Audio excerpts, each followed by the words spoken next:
Sandy VCAL PD presents Movie Talk Podcast.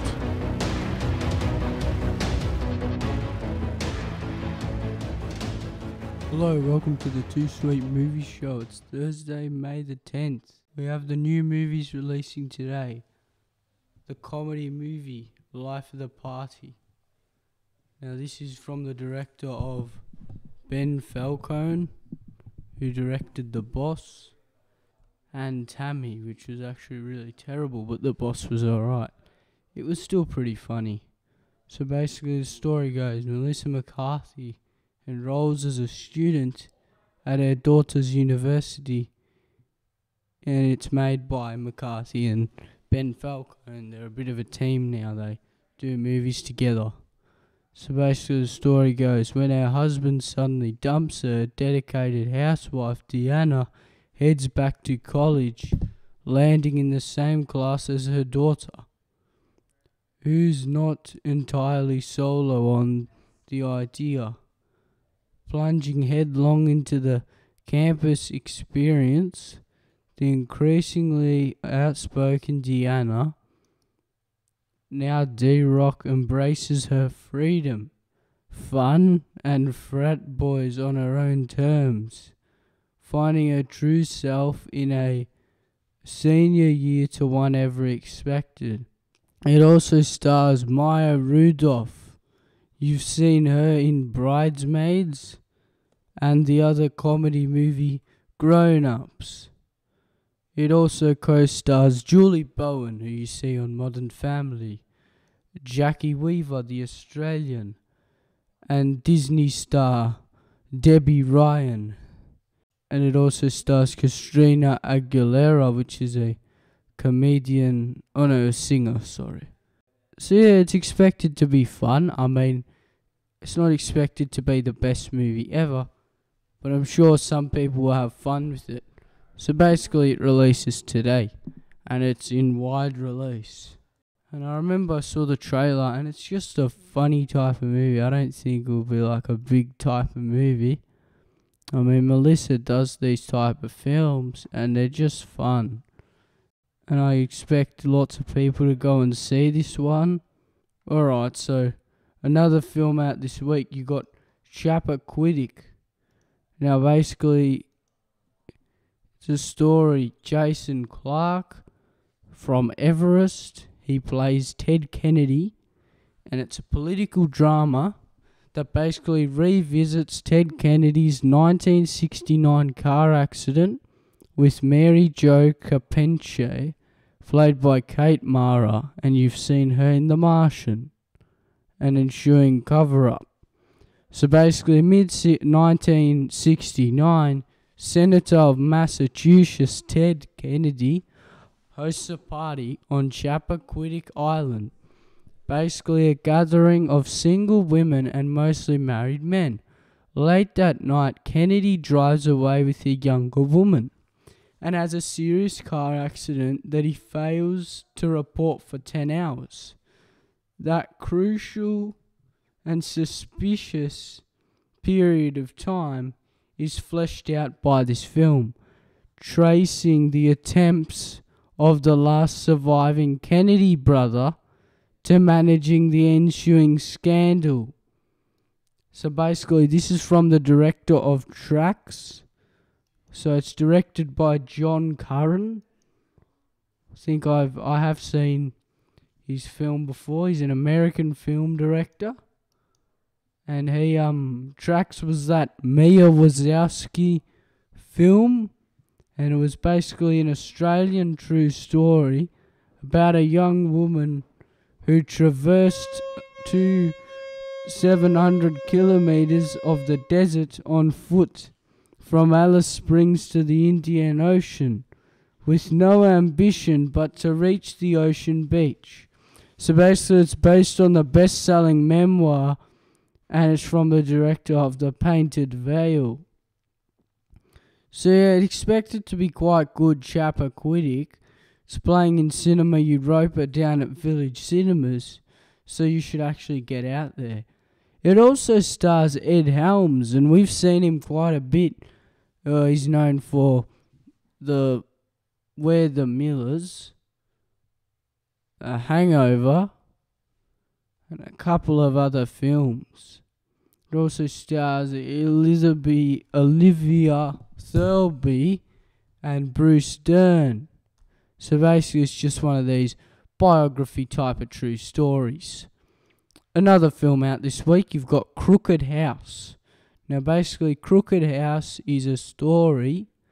You've got a character called Max Irons, who is from The Host, and he basically leads an all-star cast featuring Glenn Close, and she was in Father Figures this year. Not in it for that long, but I think she's a cameo in here too, or maybe one of those supporting actresses. Gillian Anderson also stars in this film. Now it's a screen adaptation of one of the best-selling novels. Well, it's one of Agatha Christie's mystery novel type things. So you got the private detective Charles Haywood, played by Max Irons, and he's invited to solve a gruesome crime where nobody is above suspicion, including Sophia Stephanie Martina, who is from TV's Emerald City, his client and former lover. Now basically, it stars quite a bit of people, and it was actually released last year in the UK, but Australia have chose to release it today. Another film out this week, you've got Tully. So basically, Mackenzie Davis is in this film. She's from The Martian, and she plays Charlize Theron's night nanny in a drama from four-time Oscar-nominated director Jason Reitman and Oscar-winning writer Diablo Cody. Now basically he teams up for Juno, and he also teams up for the young adult movie.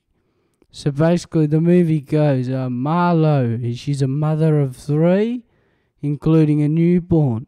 He's gifted a night nanny by her brother Mark Duplass, who you saw in Safety Not Guaranteed. Hesitant to the extravagance at first, Marlo comes to form a unique bond with the thoughtful, surprising, and sometimes challenging young nanny named Tully. So basically her name's Tully Davis, and it's from the director, if you're familiar with his work, he made Up in the Air. Now that was a comedy movie starring George Clooney, and I think Anna Kendrick was in it too, if I'm not mistaken. She was in it for a bit, and then I think there were a couple of well-known names there. It was it's basically a movie, and it's a comedy drama about frequent flyers. So basically, George Clooney plays Ryan Bingham, a corporate downsizing expert whose cherished life on the road is threatened just as he is on the cusp of reaching 10 million frequent flyer miles, and just after he's met the frequent traveler woman of his dreams, played by Vera Farmiga. Now you've seen her recently in The Commuter. I'm sure it's on DVD soon. I watched it a couple of months ago. So yeah, I was right. Anna Kendrick plays in the film. So does Jason Bateman. Oh, he's a funny guy. Game Night, what a hilarious film. And then he also was in Identity Thief. And then you've also got Danny McBride. Now he's one of those comedian type of guys. He's been in Sausage Party, Aloha, and This Is the End. So he's not a bad actor for sure. He's not a bad actor at all. He's a pretty good actor, to be honest. I'm not sure if people are familiar with his work. Now, Jason Reitman, he also directed the other movie. It was called Young Adults, which also starred Charlize Theron. He also made Men, Women and Children, which actually starred Adam Sandler. And he also made Labor Day. Now, Labor Day was that movie starring Josh Brolin and Kate Winslet. and it's about a Labor Day weekend. It's one of those. It's a drama type of romance film. Also starred James Van Der Beek, who you've known from that. He's been in lots of good TV. He was in some good TV show like Dawson Creek, and he also in some other films. You've got Tobey Maguire, Spider-Man in this film, the old Spider-Man, who was in Labor Day. So yeah, basically, I mean, those are the movies out this week. But then you have another movie, which is actually already released, Breath. Now, I actually did see Breath. I saw it last Sunday, and I did really enjoy it. I mean, it's a nice, inspiring movie. It's a really good movie. So basically, the story goes, Simon Baker, who known from his smashy drama The Mentalist, he basically stars in a surfing drama based on Tim Winton's best-selling novel, and it's set in mid-70s coastal Western Australia. Now, if you're not a fan of surfing, doesn't mean you won't like the film. The film's just really nicely done, and you don't have to be a you don't have to be a surfing fan to enjoy it. So basically, the two teenage boys put on a pretty good performance, I tell you. Simon Baker hired them because they've never worked before. They've never acted before. And I can tell you, they pulled off their performances. Now, Samson Coulter and Ben Spence play the two guys, the two teenage boys. And they live with their parents and everything, but they are hungry for discovery. So basically, one day they just form an unlikely friendship with an older adventurer. And then he pushes them to take risks, so he pushes them to surf and everything, and it's just a nice type of drama. And it has an impact on their lives. And all above all this stuff, you know, this film is quite a big drama type of film. Lots of things happen, and it's an emotional ending. I'm not going to spoil much, but I'd say that Tim Winton's actually put on a great performance, and he succeeded again. It certainly is a really nice film, and I really didn't mind it. I thought it's good to have another Australian film out there, and it'll be also released in America, and that will be very good.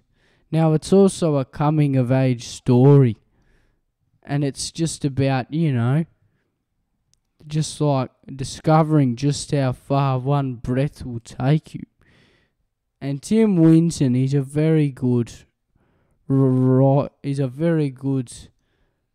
writes books, so he's a very good guy.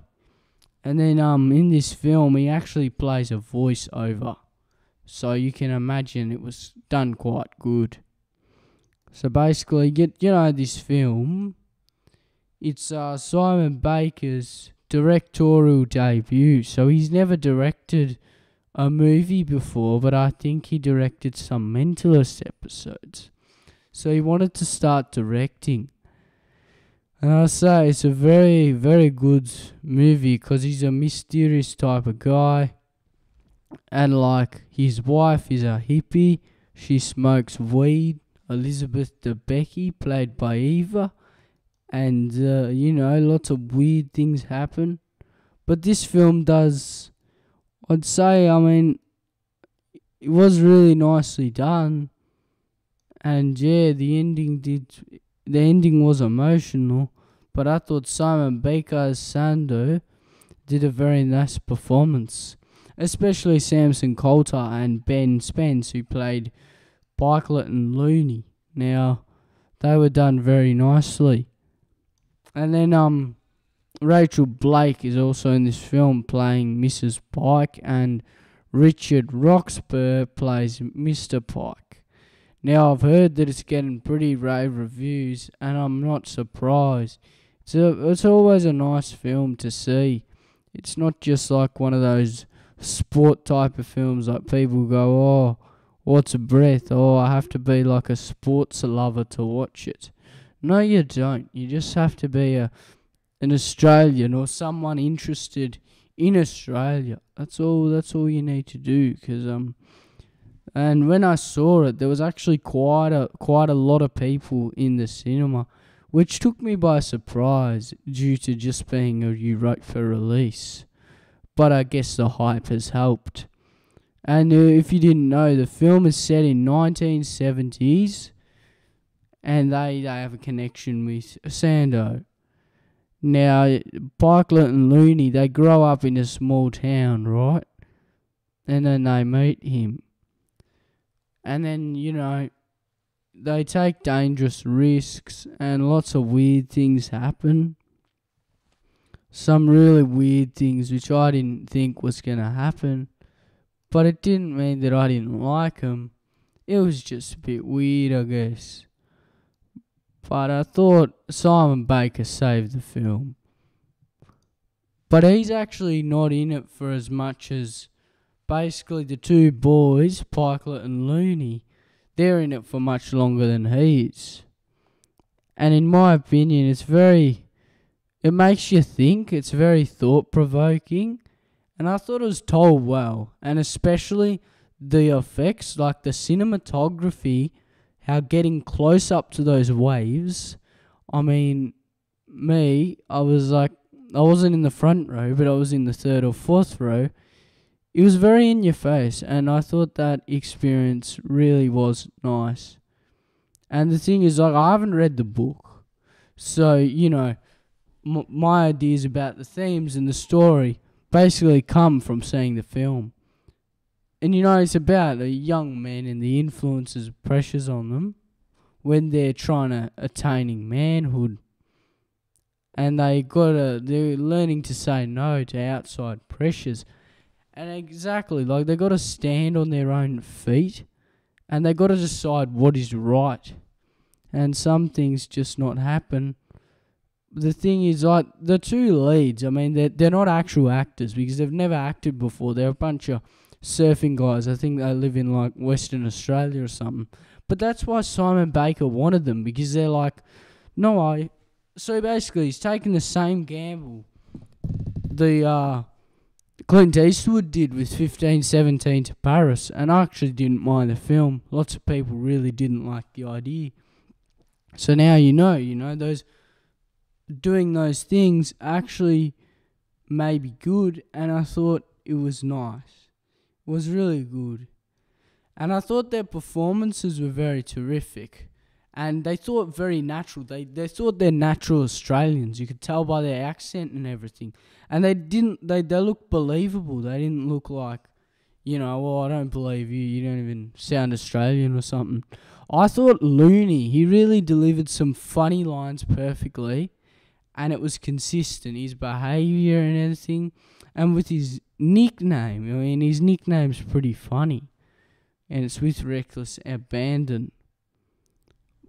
But there are reasons in his life that drove his behaviour.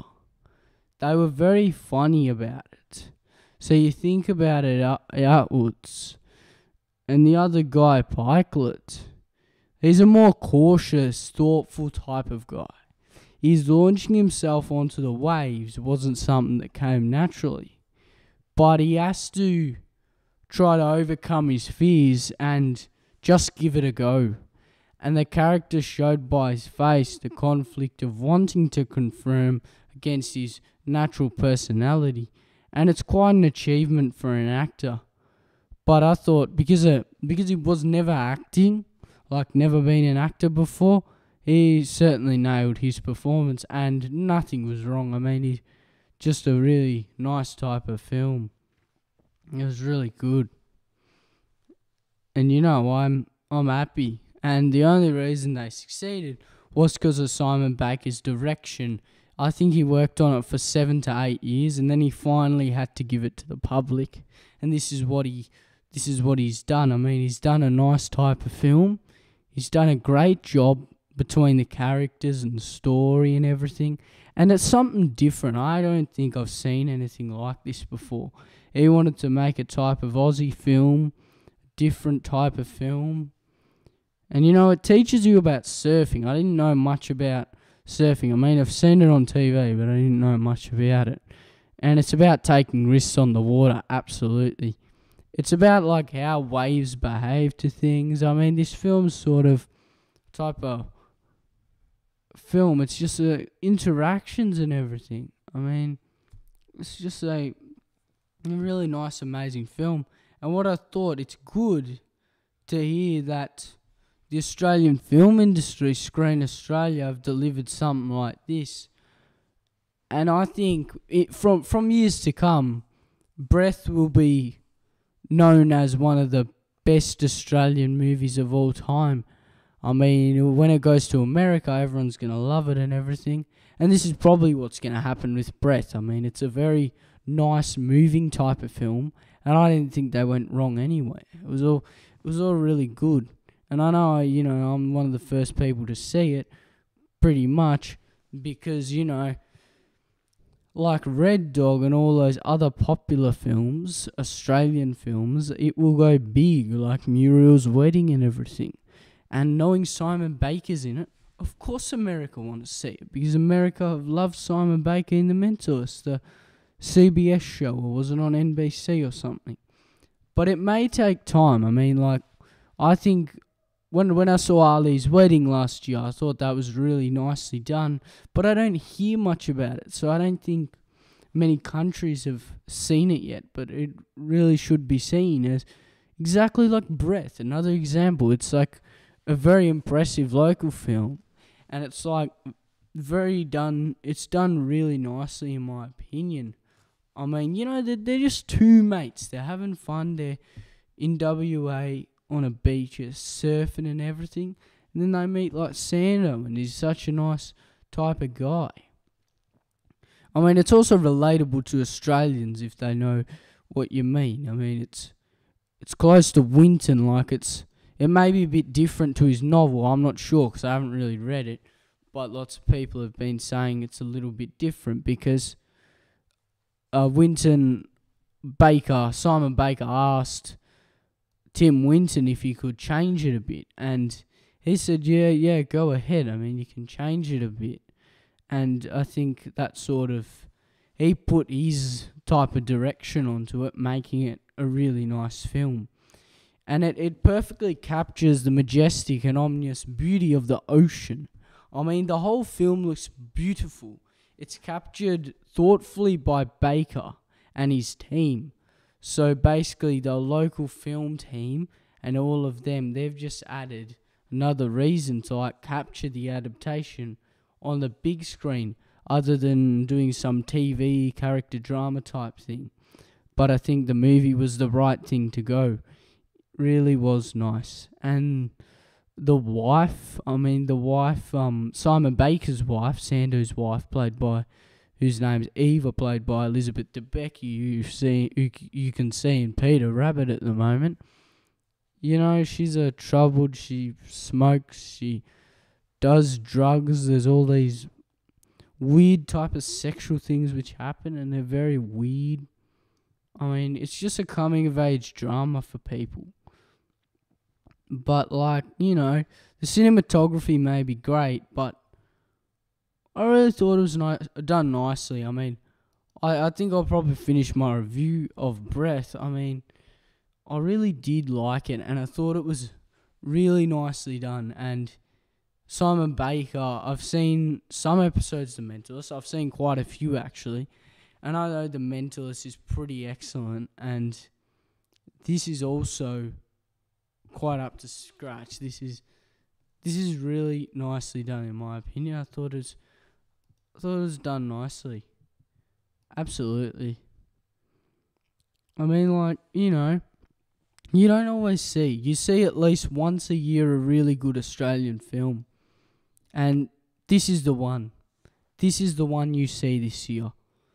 This is the great Australian film you will see this year. Because it's just, I don't think there's many faults about it. I mean, it's very, very nicely done. It's just really good. I mean, some of it's a bit weird, like the end of it. The end of it's weird, but I thought still overall the film was done really nicely.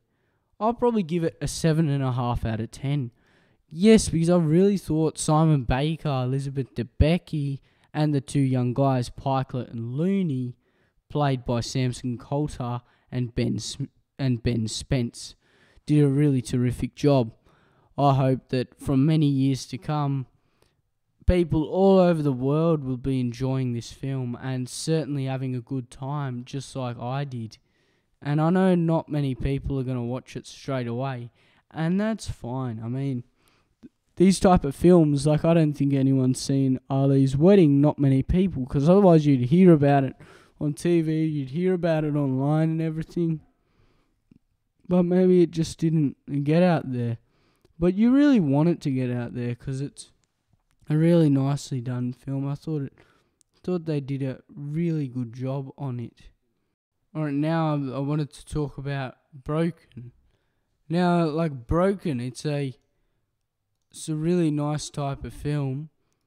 I mean, I haven't seen it, but I've heard great things about it. I think it was released earlier this year in New Zealand, but they've actually brought it here in slight release.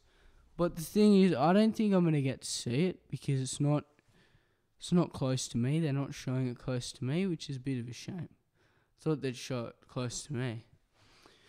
It's just one of those really crime type of stories set in New Zealand, and I thought it'd probably be quite good, I'd say.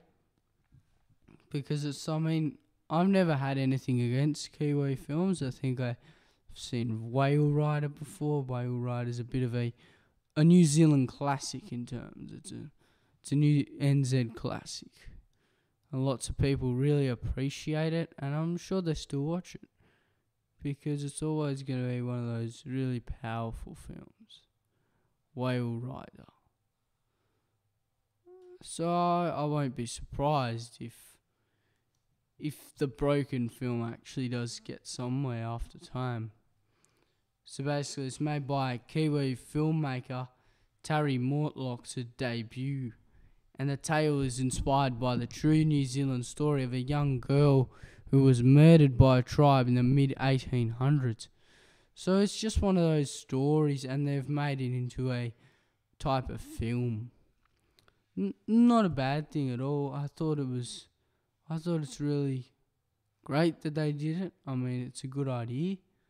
And yeah. Another film you've got out still now, you've got The Through. Now this is a Chinese film. Or is it Hong Kong, I think. Now the story basically is a crime thriller. It's about an undercover cop trying to take down a boss. Now, a triad boss. Now, if you're not familiar with Triad, go ahead and watch Rush Hour 2, because that is a perfect example of it. Haven't heard much about it. Don't think many people have seen it. And I don't think it's that popular. But doesn't mean it'll be a bad movie. It's just I haven't seen it yet. But I have nothing against those type of films, so wouldn't mind seeing it. So I've heard it's a western, it's a thriller, it's a science fiction, and a comic book all in one. That's what the Straits Times writes. This is one of these type of films, cop type of film and everything. Just police type of film, you see them quite a bit, but maybe this one's actually a special one. Now I wanted to talk about how big Avengers has gotten. Do you realise that how much money this thing has made? It's a juggernaut, right? It's a juggernaut. It keeps making money as it goes. And it was a perfect way to flash money out by releasing it on Anzac Day. Apparently the cinemas were full and everything because some of the cinemas was just massive. I mean, they've smashed their budget, I think. They had a budget, Avengers Infinity War, and I think they smashed it. So right now, it says the domestic total as of the 8th of May is 472,064,425. So they don't have a budget, but worldwide they have made 1,226,964,425. That's quite impressive. I know they smashed lots of films, and that was done well. Now, I know there's a big film. They basically assembled the highest world and US opening weekends of all time. Like they beat some box office. It was some big box office movies. So they smashed China box office record, but I don't know, it may be able to beat Star Wars and Titanic. Not sure. We know that it's broke the box office record for the opening weekend. But can they beat Avatar box office? Avatar's a big one. That made over $1 billion. And people are waiting for a sequel.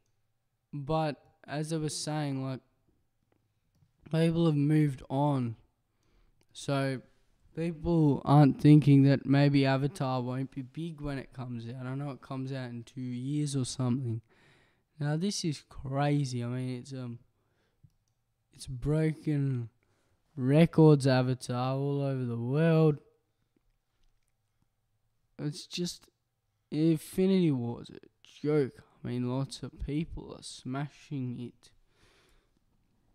I mean, lots of box office, like Avengers Infinity War smashing heaps of films. And it's good for the Marvel Cinematic Universe, and it's also good for Disney, who owns Marvel, basically. So Disney DVD, Walt Disney. It's crazy. I mean, it's pretty damn crazy.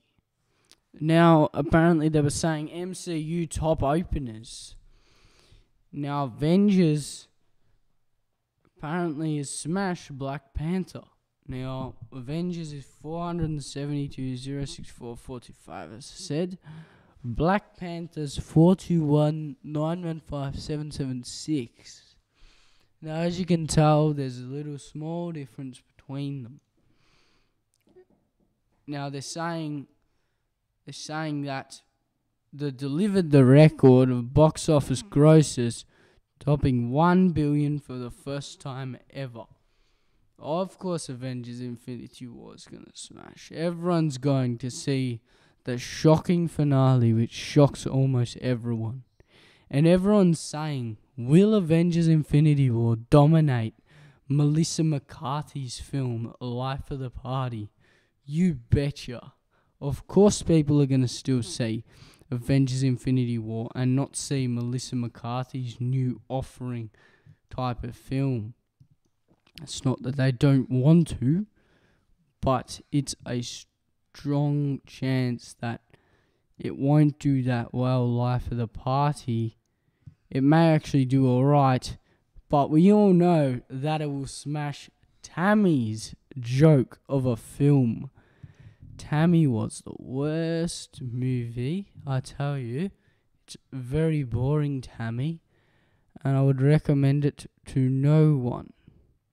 I'd recommend it to someone. If they wanted to watch a bad film, I'd say, oh, go ahead and watch Tammy, about some weird storyline and weird type of film. If people aren't familiar with Tammy, I actually do like Ben Falcone, as he was in Identity Thief and didn't play a bad guy. But that joke of the film Tammy from 2014 was an actual joke. I actually don't know why it was made. It's a disgrace to cinema. I mean, Tammy is a joke. Oh my god, do you want to see the plot line of that stupid film, Tammy?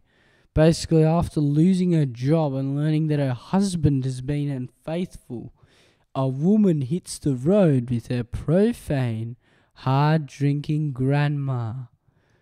Now, half of the people in this film are getting ruined. The cast is not that bad, but their talents are being wasted in this joke of a film.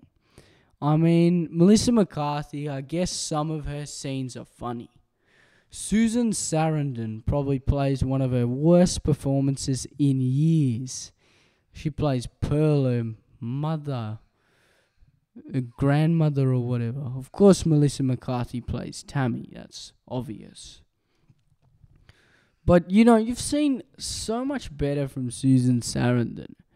And Kathy Bates, what was she doing? Lenore in this film.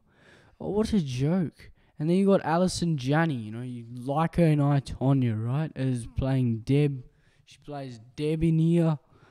But, she does nothing for this film. She just, does this little type of role. Guess she's in it for quite a bit, but she's not up to scratch. And you've got Dan Aykroyd as well. You've seen him in Ghostbusters and he's been funny. But in this joke, he didn't make anyone laugh.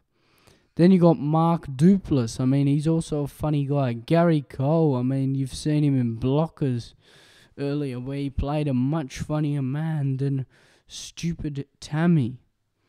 But still, I mean, because I do like Gary Cole, I don't mind him, right? He was alright in that scene, but his scenes didn't make sense. They didn't have a meaning. Same as the Australian Toni Collette. She's also wasted in this film. Sandra Oh from Grey's Anatomy, also wasted in the film. And Ben Falcone, the director, actually stars in the film. I mean, half of the reviews in this piece of tripe is just rubbish, mate. This film, they call it, the genre is comedy romance. I mean, this film is not a comedy. It's not a romance, so I don't know what it is. Yeah, I mean, it has some romance in it. It has some really weird romance scenes. And lots of people say people who like this also would like Identity Thief. Now, I've seen that at least 2-3 times, I'd say. Maybe 4. And every time I watch it, it's good fun. So is The Heat. That is also very good fun. And it makes you want to watch it again. The Boss. I don't think I've seen it yet, but I'm sure it's more funnier than Tammy. Spy, that one was a classic. I mean, that was hilarious with Ozzy Rose Byrne as well. Bridesmaids, I have nothing against that either. That was quite funny. It's just, Melissa McCarthy. But the question is, the promos look good for Life of the Party, but can she redeem herself from Tammy to one of her spy performances in Life of the Party? We hope so. Otherwise, when I go to see Life of the Party, I hope I don't see another Tammy. I hope that Ben Falcone has got that idea scratched off his head, and I don't know why this project was greenlit in the first place. It's one of the worst stories, plot lines. It's weird. I mean, basically, she's fired from a Topper's Jack fast food restaurant where she works, and then she tries to rob them. Like, what? She doesn't have a gun, right? She has a paper bag from Topper Jack's, the place she works, and she tries to shoot them with a paper gun, a stupid paper gun. And then after that, it's just so stupid. And she jumps over the counter and makes a fool of herself. And then she returns home, finding out her husband has been enjoying a romantic meal with the neighbour. And then she packs her whatever she does and she travels down to her parents' home. And then she, stupid film. They go on a road trip with Grandma Pearl. and she's an alcoholic, and then she makes out with this guy. Oh, this is stupid. And then it's so stupid. She robbed the Topper's Jack, as I said, and she robs it to bail Pearl out of jail. Oh, they call it in the storyline, the quirky adventure will have you finding yourself riding along for the misadventures of Tammy. What a joke. Why would anyone want to ride along again with this film? It's so stupid. I mean, I do like Melissa McCarthy, but this role she's playing is outrageous. It's so weird. They have this stupid 4th of July party with like lesbians or something. The plot doesn't make sense. You try to watch the film and you're like, was there a bloody plot line? No, it's just this stupid film with F words and sexual references which don't lead anywhere. It's not a fun film. It's just a really pile of garbage which should just be deleted from all existence. It's really trashy. I mean, I guess I could say it's not as bad as the reviewers say, but obviously it could have been better. Not funny movie. Load of rubbish. Okay, I'll stop talking about this, but I hope that Life of the Party will be a hit. We all hope it will be a hit in her career. We hope it will not be another disaster. Knowing there's more stars in this one, I sort of have hope for Life of the Party. I do. And that's a good thing. It's a very good thing, actually.